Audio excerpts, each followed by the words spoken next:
You're watching PowerNation. Today on Detroit Muscle, we get up close and personal with our 66 Nova. What we're starting with isn't much, but that's about to change.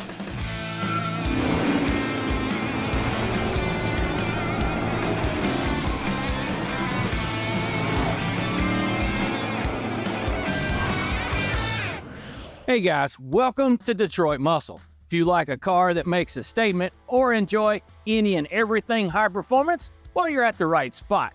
Fat Stack and Road Burner are a testament to what we like to build.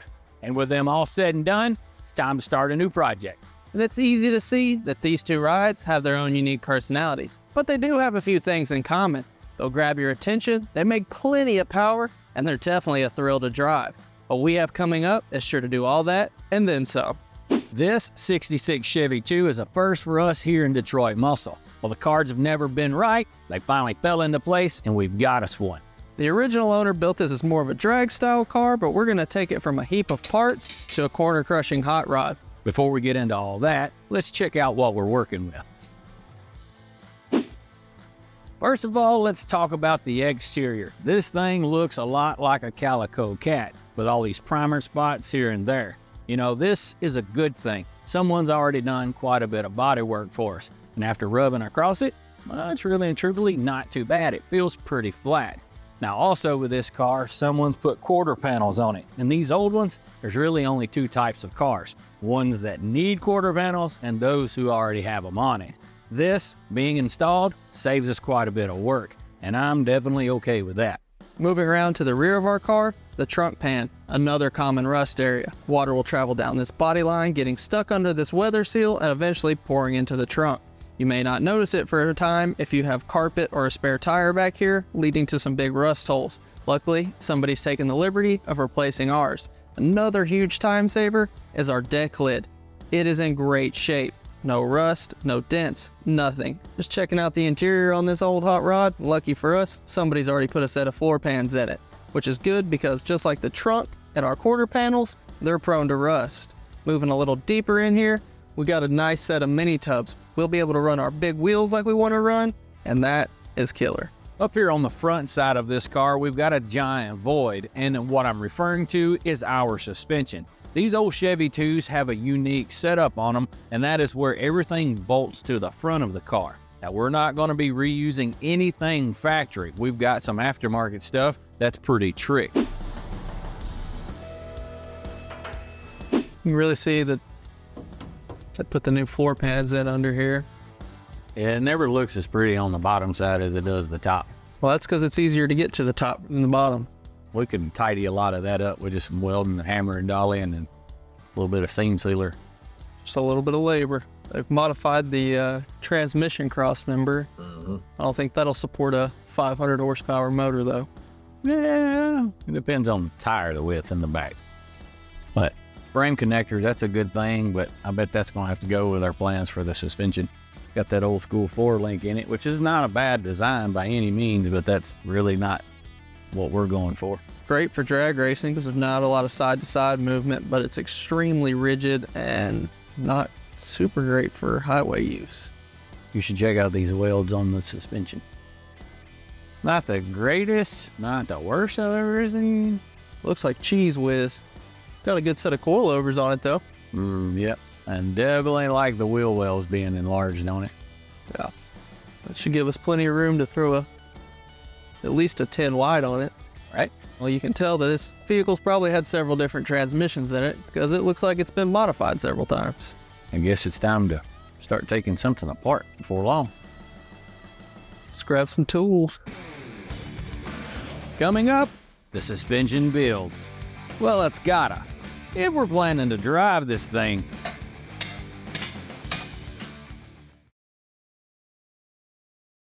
I'm a big fan of some full-figured hot rods because they're large and in charge. That Chevy 2 project is nowhere near the size of Fat Stack, but it's going to be just as cool because they also have a distinctive silhouette, clean up nicely, and when you drop in some power, they're going to move.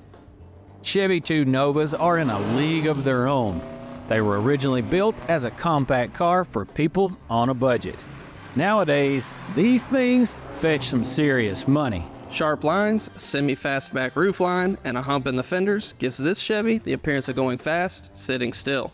And when you combine the lightweight body and some horsepower, you have yourself something that will sizzle. An original Nova SS car that rolled off the assembly line with a high-performance V8 probably should be restored because of its rarity. Lucky for us, our car isn't anything special, so we are considering it as a blank canvas for our artwork. With the Nova, we have the opportunity to build something really nice, and that is the plan. What we have in mind for this basket case is going to take it to the next level. We know what we're starting with isn't much, but that's okay with us. All the dated and worn suspension is headed to the recycling bin. The aftermarket support for one of these is quite strong, and you guys know how we do it. Trick suspension it is. To motivate this thing, we're going modern LS, making north of 500 horses. And with a Nova being a lightweight, the accelerator will have quite the punch. Backing that up, we will be installing a 5-speed manual, 3 pedals, a shifter, and that pep under the hood. How could this not be a blast to drive? With the exterior, this is where we were kinda all over the place. What color? Should it go something loud? Yellow? Not really feeling it. What about something a bit more exotic? Kinda like this. Cool purple. Nope. What we decided to do is red. Well, shade of it. There's just something about a lady in red. It's going to take some work to accomplish what we're wanting to do.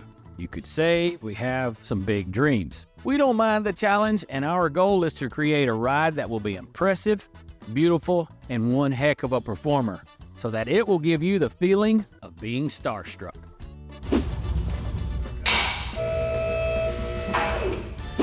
We're going to be installing some adjustable coilovers on our new Nova project. This coil uses a bearing style end on it instead of a sleeve and bushing, and this is just going to be some helpful tips and tricks if you're putting it together yourself.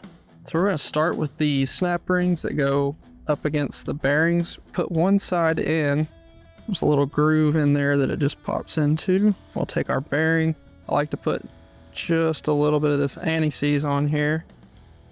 It's important to make sure that it's lined up and don't try to press these. So just some light taps, and there it goes. And then you'll come back with another snap ring, and this just locks this bearing into the end. And repeat the same process on the top side. On this shock body, I'm going to recommend some anti-seize. We'll run the lock nut down, and then we'll run our adjustment nut down.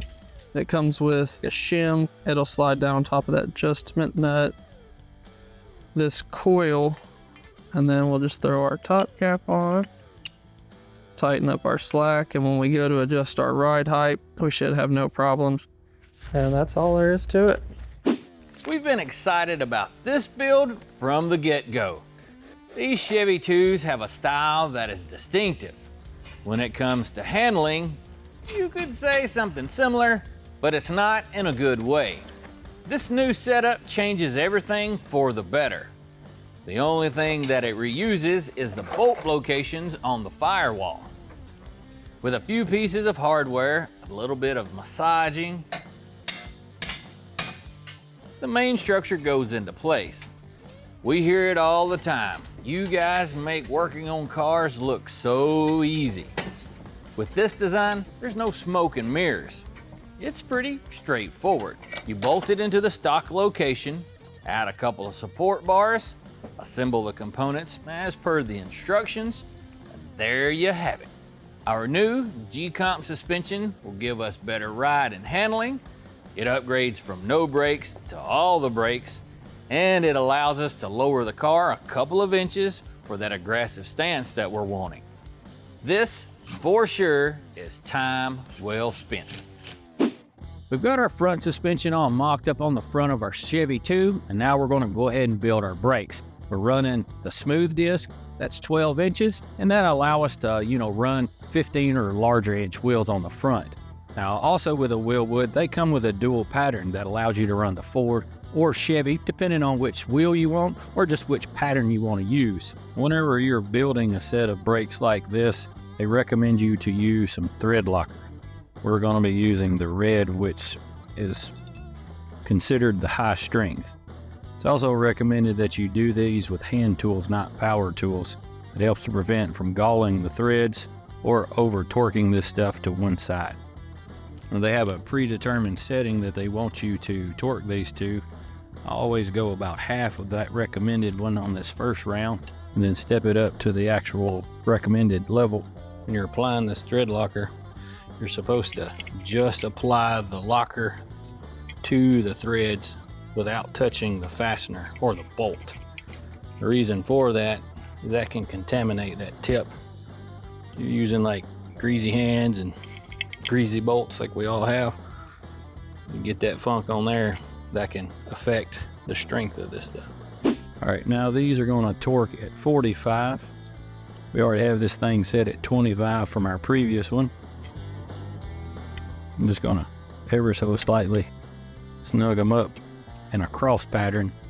There again, that just helps to ensure that you don't tighten this thing up crooked, which cause the rotor itself to feel warped, or to actually warp it.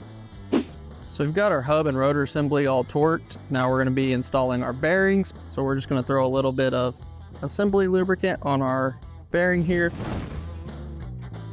And then we'll just slide this over the spindle. Now we're ready to mount up our caliper. Now these are designed to be like a rigid setup, meaning it doesn't float like a lot of the OEMs. So one of the things you need to make sure that you do is it has to run true to your braking surface. Now these things also have the convenience of slipping in the pads, and it's held in place with a cotter pin. So let's go ahead and get these things on, see where we're at. You just want to make sure that the rotor is positioned in the middle of the caliper.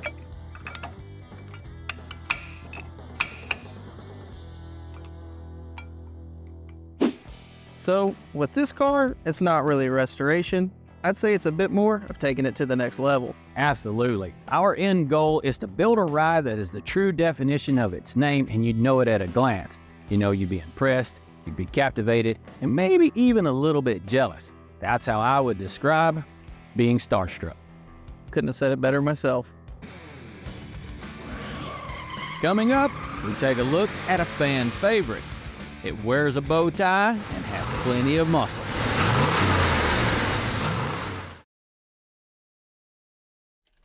Well, it's easy to say that the Chevy 2 is one popular ride, from the day it rolled off the assembly line till today. However, it has a bigger brother that's a force to be reckoned with. The year was 1965 and Chevy Sporty midsize was about to make a date with destiny. The car debuted the year before and could be anything from a family sedan to a Malibu SS with a small block 327. But 64 was the same year that the GTO was tearing up the streets with that big cube 389. Buick and Olds followed suit in 65 with big block power. Now, the stakes were raised. Midway through 65, Chevy went all in with the massive new 396 big block.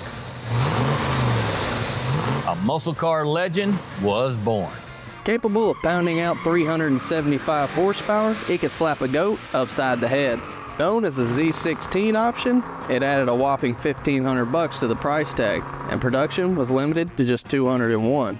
You see, Chevy was really using it to tease what they had in store for 66. The 396 was part of the Mark IV family, which had its roots in the 427 race engines that appeared in 63. The design of these motors put breathing first and combustion second, so the valves and push rods were at odd angles, earning it the nickname the Porcupine. To handle all that power, the car had a box convertible type frame with reinforced suspension, stiffened shocks, and 11-inch drum brakes.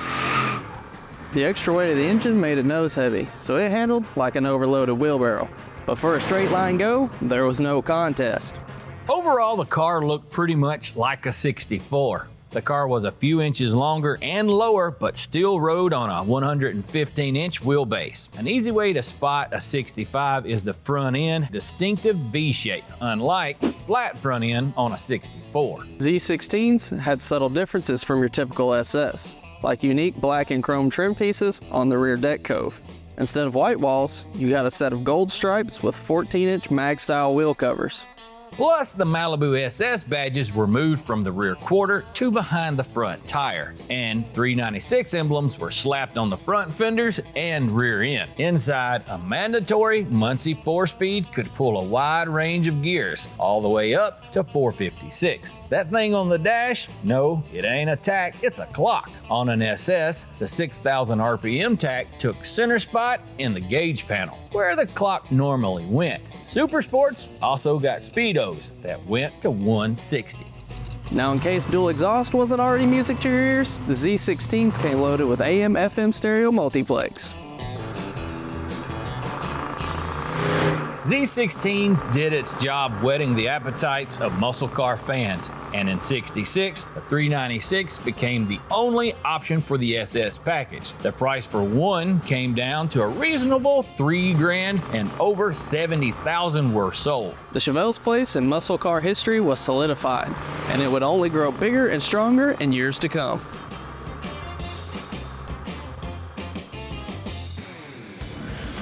Coming up, we get our fix for some bad decisions. Yeah, it's pretty bad. Hey guys, today it's all about suspension. We've taken care of the front, and now it's time for us to move toward the rear. Speaking of, we have our buddy Joe from Speedway Motors coming to check out our new project. Hey guys, Howdy, Joe. looks like a lot of fun. Definitely a basket of parts. Literally in a basket. Some good, some bad. We don't know which is which, but we'll get to it eventually. The car itself looks great. You know, 66, 67 Nova, it doesn't get any better than that. And I just can't wait to see this G-Comp suspension going underneath this thing. I think it's gonna be killer. Oh, we can't wait to be sitting behind the wheel on it, because that stuff that was on the front side of this thing was primitive. Now we've got trick pieces, and that rear, oh, it's gonna handle daylight and day. Yeah, that front install was a breeze. Yeah, like you said, everything's bolt on, especially with the Nova style suspension, everything just bolt on right on the front. Right.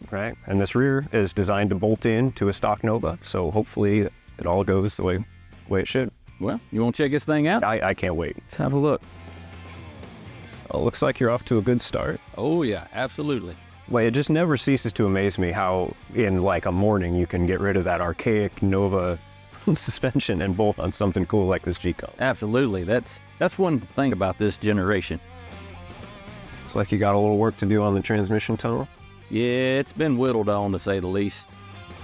Everybody clear? Well, she's a peach, that's for sure. Looks like it's had some work done to it already. Yeah, it's been modified, not heavily, but it's had some alterations. You need to check out those welds up there. Oh boy, maybe they forgot to turn the gas on or something. Looks like got a 4-link in here with some coilovers. That's a starter kit. It's really Little baby 10 volt. I think it's a 7.5. Well, that's not gonna work, is it? Somebody pulled that out of Papa's S10. Coilover brackets welded to. Oh, they put a crossmember in here. Yeah, it looks like it may have been a prefab kit, a kind of a DIY, do-it-yourself kind of deal. Well, and you know, the thing with this G-Comp is that once we get all this stuff cut out of here, it should just bolt right up. It's meant to bolt into a stock Nova, so you can save yourself all of the welding and cutting and grinding. Yeah, we've actually got the kit laid out on the floor if let's you want to take a run look us at through it real quick. So this G-Comp torque arm rear suspension is designed to be completely bolt-in and just incredibly increase the handling and performance potential of this car. And you know, the cool thing about this torque arm design is that everything is below the floor, so you don't have to do any cutting. You know, and again, you don't have to do any welding. Everything that needs to be welded is already on the housing. It comes with these brackets that bolt up. You know, this is where your crossmember goes. This is where your coilovers mount to. Everything bolts up and kind of sandwiches the existing frame rails. So unlike that thing where everything had to be kind of cut and welded, there should be no welding on this. You don't even have to get out the grinder and the welder for this thing. And what it does then is that it gives you 9-inch housing, and it gives you a ton of adjustability. You have on the panhard bar brackets, you have all of this adjustability on both sides, on the housing and on the crossmember side, to change the roll center of the car, to sort of change how it acts through the corners. There's 11 different rates of sway bars that you can change out. And you know, that's really kind of the idea here, is to give you a platform that's gonna handle whatever you're gonna throw at it. I appreciate the heck out of y'all's fabrication process. I mean, to have the confidence that this is all gonna fit, bolt up, you could do it with just a few simple hand tools, no welders, to be able to have all this adjustability and set up like your shocks at the track, or you can go from just having a street car to having a full-blown, race car basically. Right. And this is something that we designed it, Lincoln, Nebraska at our headquarters, manufacture it right there. There are lots of people at Speedway Motors who are really, really proud of this product and have put a lot of work into it to make it into something that we know is gonna work at the track. You know, there is no better torture test for suspension components than like autocross and road racing. Engineers call it a cycle test. We call it like a weekend at the racetrack. And that's the idea, to make sure that we're delivering something that's gonna perform as promised. Well, I'm super excited to get this under the car, but first I think we got to get some junk out from under the car. Boy, that's going to be the hard part. This should be fun. That's not going to be fun. Yeah, we got some work to do under there. Sparks to fly, a bunch of them. So yeah, I guess it's a good thing you already pulled the gas tank out of it. Nova does mean exploding star.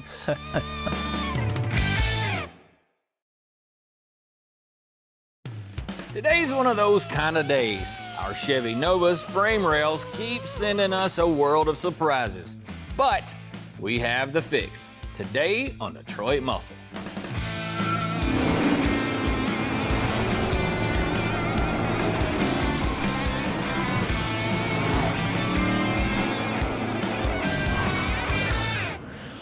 Hey guys, welcome to Detroit Muscle. We have our piece of Americana up on the lift for some reconstructive surgery. Now from where you're sitting, you're probably thinking that it looks pretty good, but believe me, some serious sparks are gonna fly to fix this thing. And this repair is not for the faint of heart. We're basically cutting the entire foundation out of this hot rod in efforts to save her. We're really hoping that the scrap bin isn't overflowing by the end of this cut and stitch operation. These floor pans, they won't be getting the boot, but they are an eyesore from underneath. People will weld them from the top side and then forget about them. Overhead welding sucks, I get it, but with a little time spent with a hammer, dolly, and a MIG, we can make this something we're proud of. And now, to our transmission tunnel. It's been hacked up several times with a variety of cuts and patches, but we're gonna fix all that when we install our new 5-speed from American Powertrain. To have an old car with some sheet metal that's been replaced, well, that's just pretty much what you're gonna have. You have to think about it. These things are 50, 60, 70 years old. But what alarmed us is our frame rails are scary. With some closer inspection, we realized that these frame rails have been patched up. Now, a little small patch wouldn't be that big a deal. These have been patched from one end to the other, and the work that's been done is relatively poor. We also noticed that it's got body filler that's been spread on here. That's usually a no-no, because what oftentimes happens is people try to bury those bad decisions, or there's rust holes in here and they pack them full. We grabbed a magnet, started sticking it to the rails, and it stays in some places, and others it falls right off. That usually tells you that it's relatively thick. I want to grind this stuff off just to see how bad it is, but regardless, we're cutting that whole rail out and it's going to be replaced.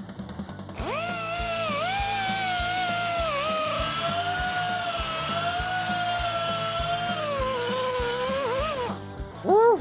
I don't know if it's really worth grinding much more. This is so bad. With our optical illusion swept up into a pile, we're going to move over here to the passenger side frame rail. Now, it too has some issues, but someone didn't put in that extra effort to cover it all up.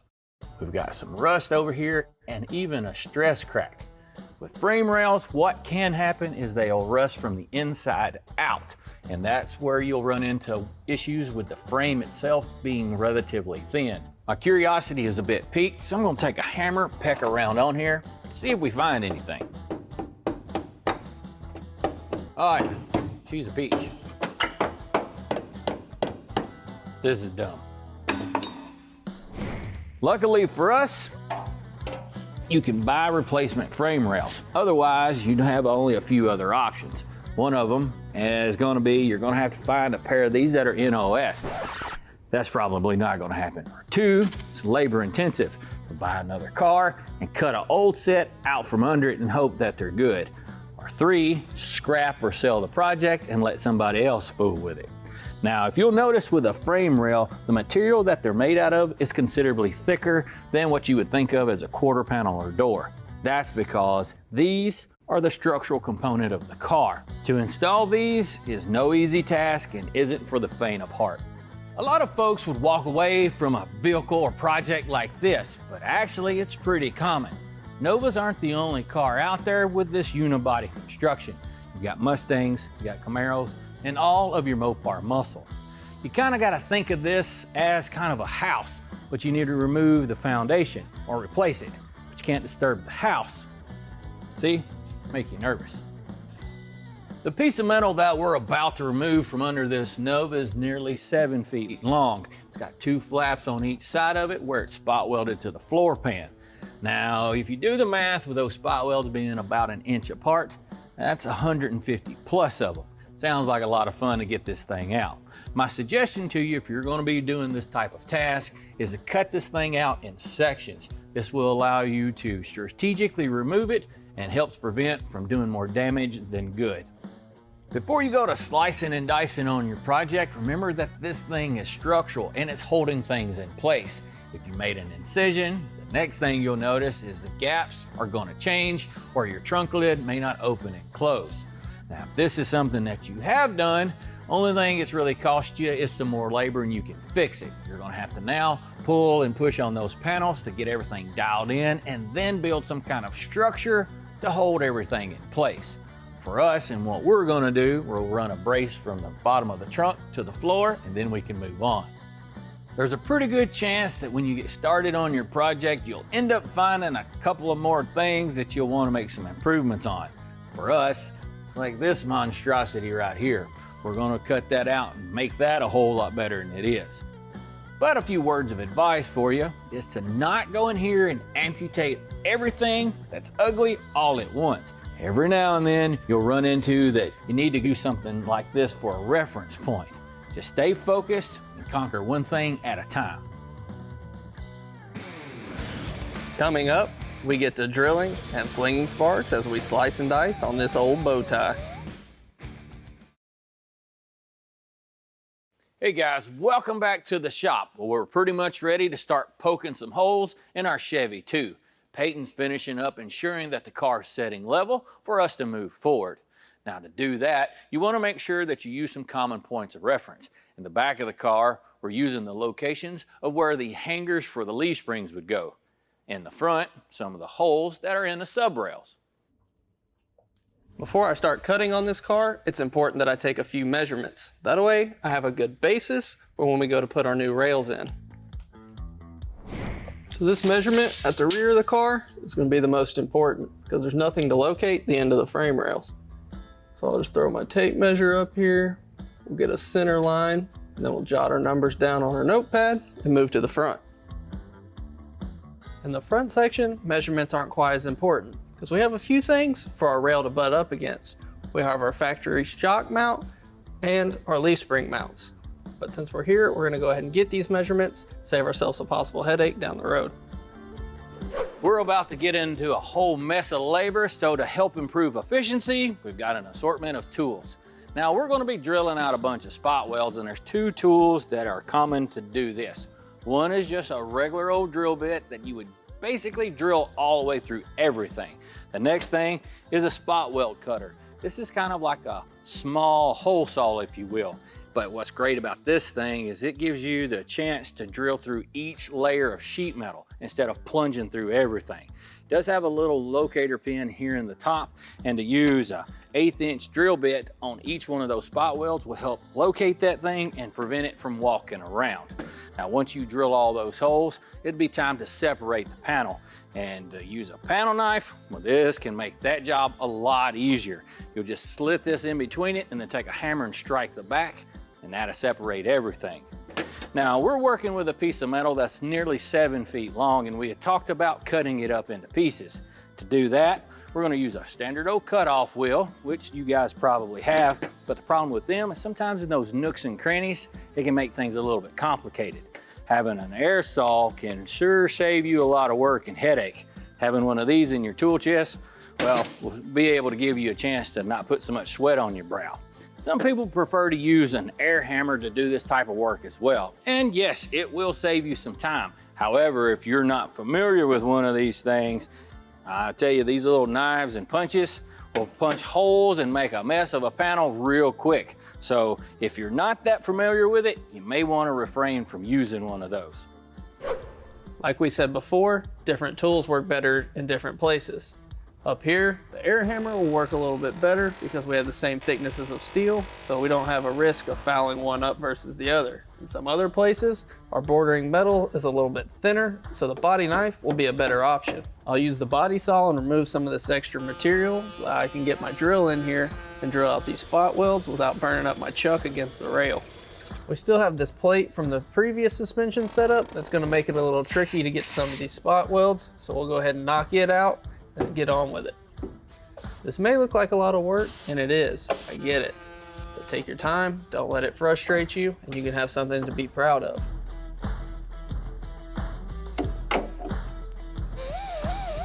Piece by piece, I'm whittling away on the subframe.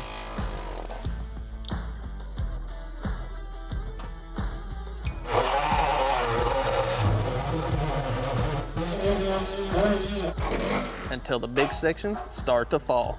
So as I was cutting out this subframe, I noticed some more bad spots in the body, and we're not going to leave those when we install our new rails. So we're going to take and cut part of this floor pan section out along with this shock mount, and we're going to replace it further down the road. But for now, we'll just get it cut out and get our new rails in.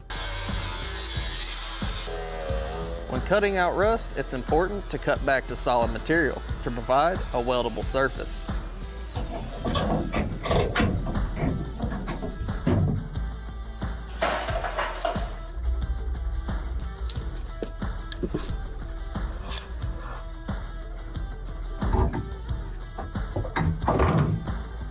So we've got the remnants of our old subframe taken out and our new one up on the jack. All that's left, knock it in place, check our measurements, and burn it in.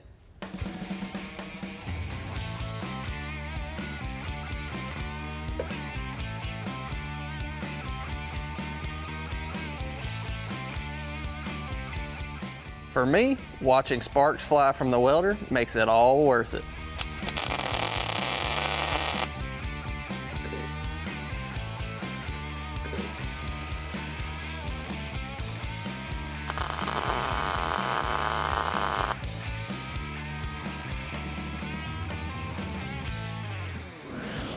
Up next, we take a look at a piece of muscle car history. And if you're into fabled Fords, you're gonna like this.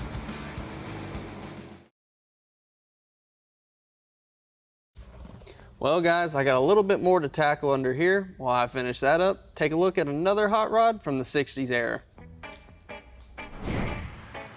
In the history books of the muscle car era, there are groundbreakers and those that just didn't quite make it off the ground. Victims of poor design, wimpy motors, and sometimes just flat out bad timing, like the 64 Falcon Sprint.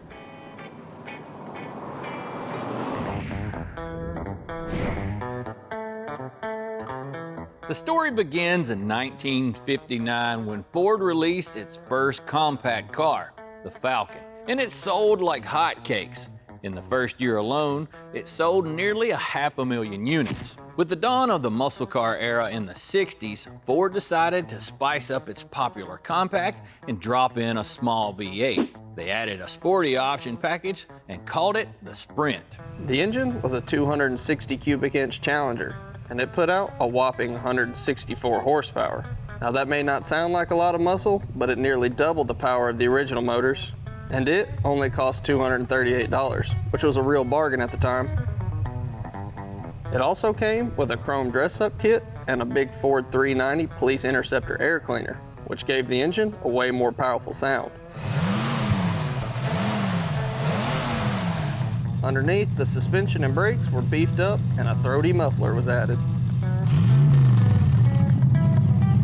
Plus you had sporty features like bucket seats, a console, deep dish steering wheel, that 6,000 RPM tach mounted on the dash, and a 3-speed on the floor. But you'll notice that this Sprint was upgraded to the optional Borg-Warner T10 4-speed. Throw in some wheel covers, chrome badges, and a ragtop option, and this ho-hum Falcon was transformed into a sweet little ride. It could do 0 to 60 in 11 seconds, top out at 105. Not bad for just under $3 grand. All 64 Falcons received a total redesign with a squared off body, mean looking grille, and a distinctive aero side coat that gave it some extra zip. Unfortunately, none of this was enough to stop the stampede headed its way. This was '64, and Ford was releasing another compact sports car that borrowed heavily from the Falcon. You might have heard of it, the Mustang? The pony car trampled the Sprint just as it was getting out the starting gate. Ford tried to revive it by dropping in a 200 horse 289 in late '64, but nothing could compete with the Mustang frenzy that was sweeping the nation. Especially when you could get a fully loaded Stang for just a couple $100 more than the Sprint. Ford retired the Sprint in '65, and the Ford Falcon returned to its roots as an economy car.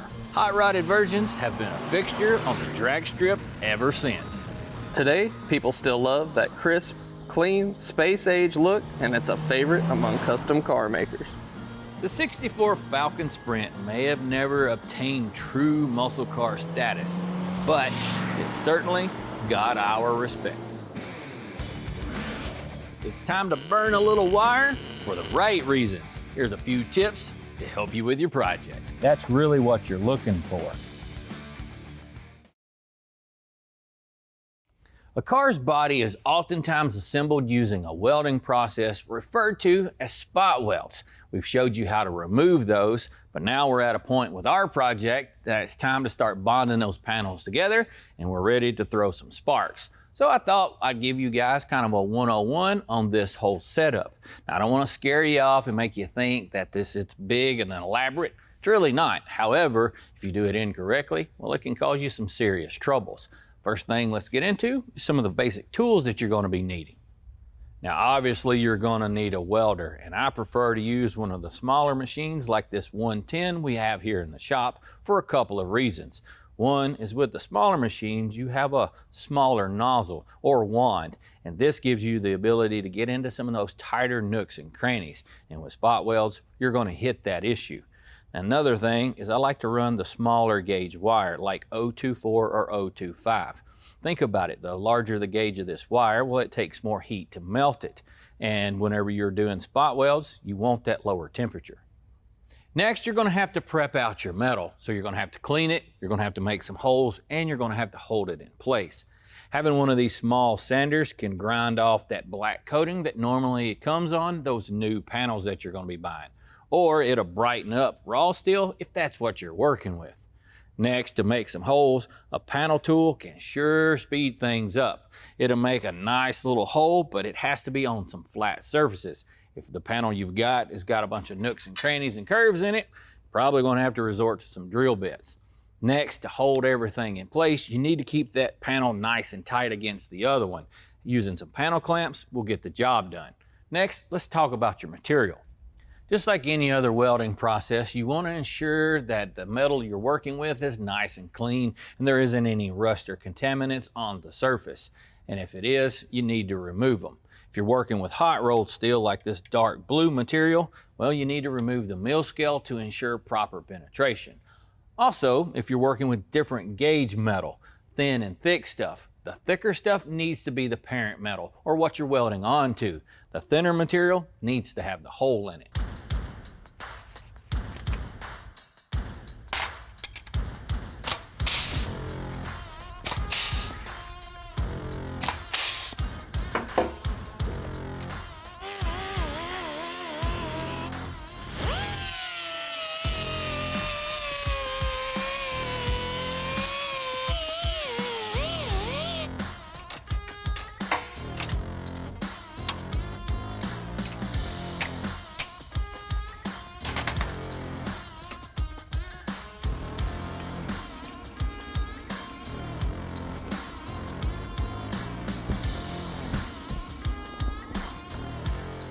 Well, we're pretty much ready to start burning some wire. If you'll notice where we clamped our two panels together, they're nice and tight. There's no big gaps. That's what you're looking for.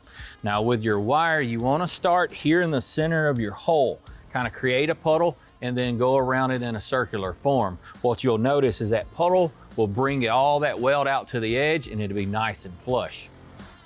Hopefully.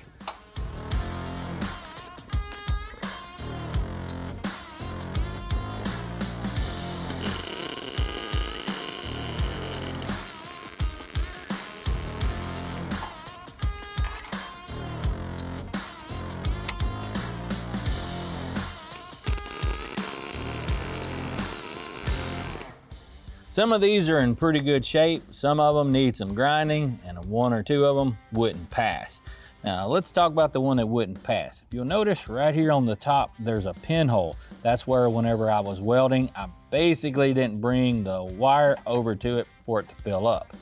Now over here on the end, kind of where we first got started, you'll notice that it's got a rather large dome on it. That's a little bit excessive. You could grind this down, but if you can dial in your welder, it'll help prevent all that extra work. And over here, my last one, if you'll notice, it's nice and flat. That's really what you're looking for. But to make sure that we've got plenty enough penetration, we need to flip it over. What you're looking for here is a small amount of a dome for it to have presence of the penetration. If the dome is relatively excessive, well, your heat may be too hot and you want to dial back your welder. There's one last thing that I want to do, and that is test the integrity of my weld. I think I'm in pretty good shape, but there's nothing wrong with checking it. If you're doing this at home and trying your hand at this type of thing, it's probably a pretty good procedure for it. Now, all we're going to do is use a cold chisel, set it in between these two pieces of metal, and strike it with the hammer a few times, see if we can split it. If that pops open, that tells us that it was a weak fuse. If it stays there and just mushrooms the metal, we're in good shape.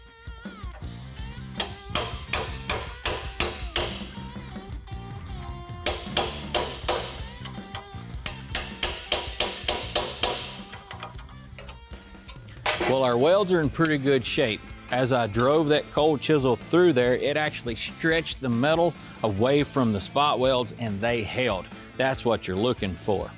Well, we made some pretty good progress for the day. We still got quite a bit of metal work to do and a bunch of wire to burn and a whole lot of ugly to take care of. Now, old Peyton must have run off and took him a break. Can't really blame him. That's where I'm headed. We'll see y'all next time.